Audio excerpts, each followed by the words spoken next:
दोस्तों नमस्कार। मैं मुकेश उदैनिया सीधे बोल में आप सभी का स्वागत करता हूं और बिना लाग लपेटे सीधी बात आपके सामने लेकर हाजिर हूं। दोस्तों, तानाशाही कभी नहीं चलती और तानाशाही के चक्कर में प्रधानमंत्री को विदेश भागना पड़ सकता है। यह मामला नेपाल का है।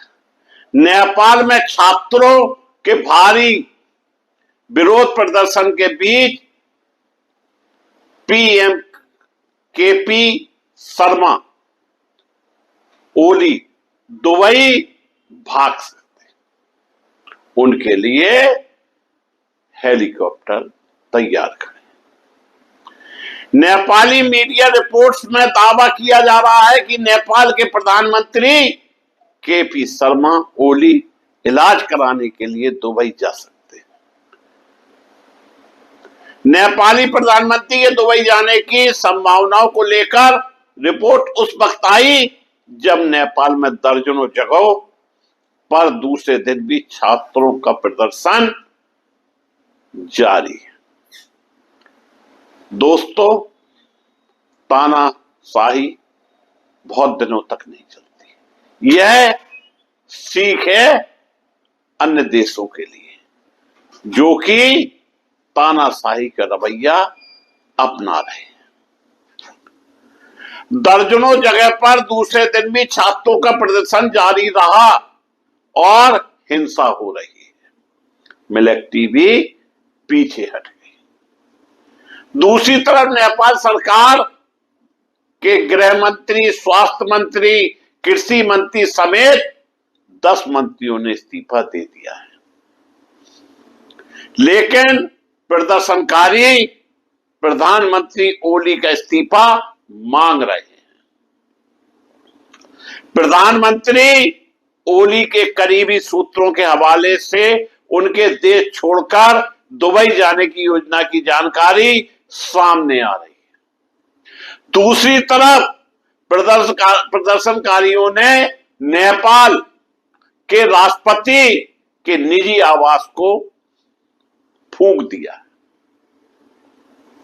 जबकि सरकार ने त्रिभुवन अंतरराष्ट्रीय हवाई अड्डे TIA के कर्मचारियों को VIP यातायात के प्रबंध के लिए हाई अलर्ट पर रहने के निर्देश दिए।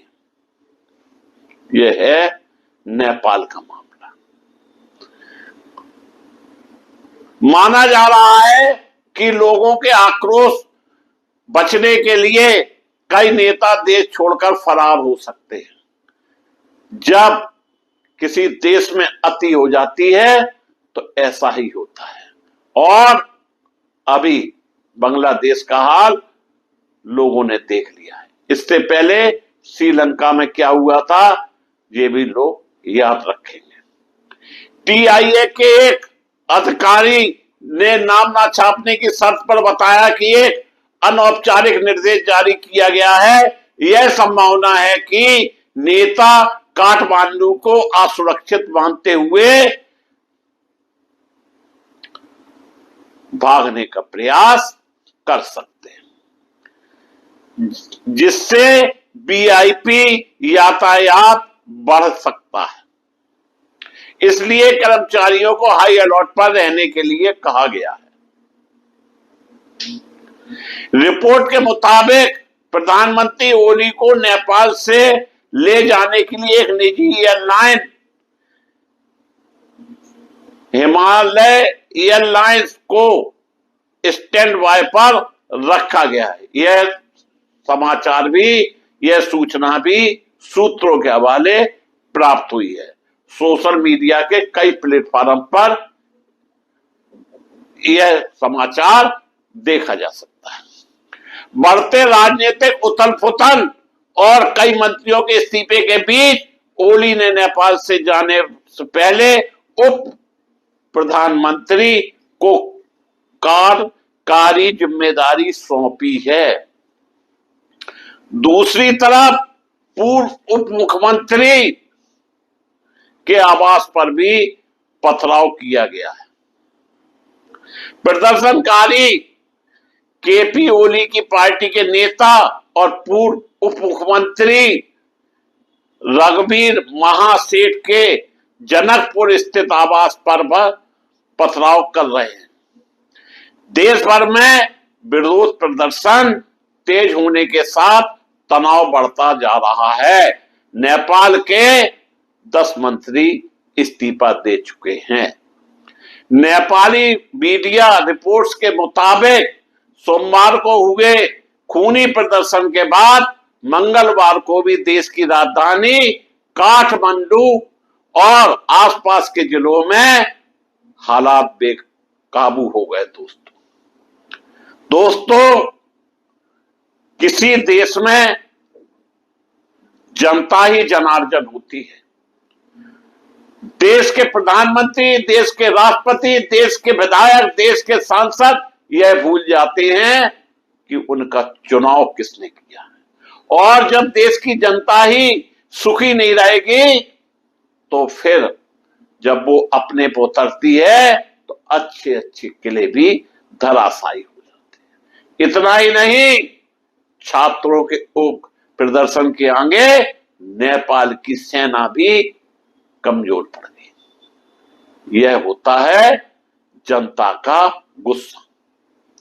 प्रधानमंत्री केपी शर्मा ओली की सरकार को 26 सोशल मीडिया प्लेटफॉर्म पर लगाए गए प्रतिबंध हटाना पड़ा, लेकिन तब तक हालात हाथ से निकल चुके थे।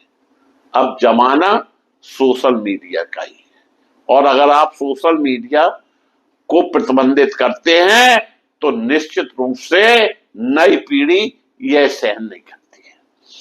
कम से कम 19 लोगों की अभी तक मौत होने की रिपोर्ट है और 3 से ज्यादा घायल हैं। पुलिस की तरफ से फायरिंग ने युवाओं को गुस्से में भर दिया और अब उन्हें केपी शर्मा ओली के इस्तीफे से कम कुछ भी मंजूर नहीं है। यानी युवक आपे से बाहर हो गए और वो कह रहे हैं जब तक नेपाल के प्रधानमंत्री केपी शर्मा ओली का इस्तीफा नहीं हो जाता तब तक हम चैन से नहीं बैठेंगे।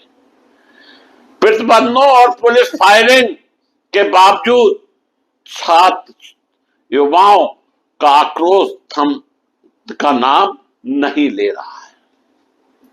आंदोलन सिर्फ सोशल मीडिया बैन तक सीमित नहीं रह गया, बल्कि अब यह भ्रष्टाचार, बदइंतजामी और लोकतांत्रिक अधिकारों के दमन के खिलाफ एक व्यापक नागरिक असंतोष में बदल गया।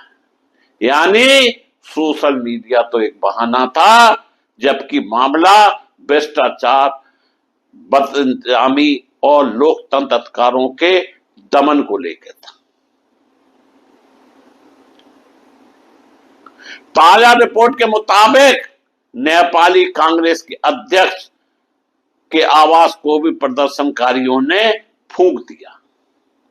आपको बता दें कि नेपाल में केपी शर्मा ओली की सरकार नेपाल कांग्रेस के समर्थन से चल रही है। नेपाल में लोकतंत्र लागू होने के बाद से अभी तक किसी भी प्रधानमंत्री ने अपने 5 साल का कार्यकाल पूरा नहीं किया है। बड़ी बात है दोस्तों, जब से नेपाल में लोकतंत्र व्यवस्था लागू हुई है तब से अब तक कोई भी प्रधानमंत्री अपने 5 साल का कार्यकाल पूरा नहीं कर पाया। इसकी वजह है कि क्षेत्र के देश की जनता को आप संतुष्ट नहीं कर पाए।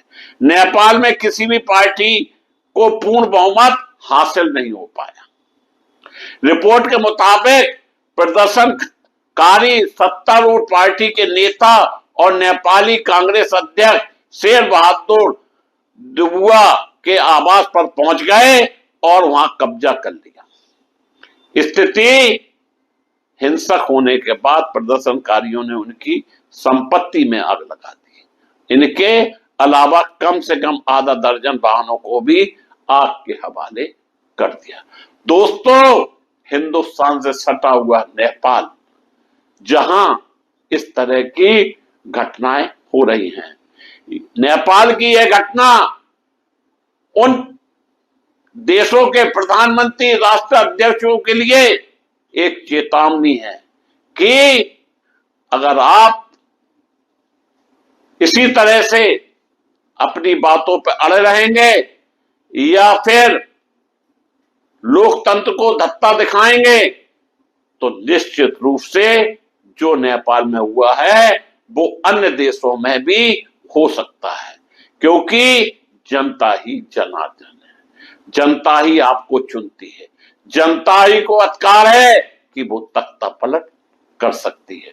और जब देश में जनता जाग जाती है तो फिर वो ना गोली की परवाह करती है, ना आंधी की परवाह करती है, ना ओलों की परवाह करती है, उसे तो सिर्फ सत्ता परिवर्तन से ही मतलब होता है। इसलिए उन देशों के प्रधानमंत्री, उन देशों के राष्ट्रपतियों को यह एक संदेश है। मैं मुकेश उदैनिया पुनः आप सभी को धन्यवाद देता हुआ अपनी बात समाप्त करता हूं।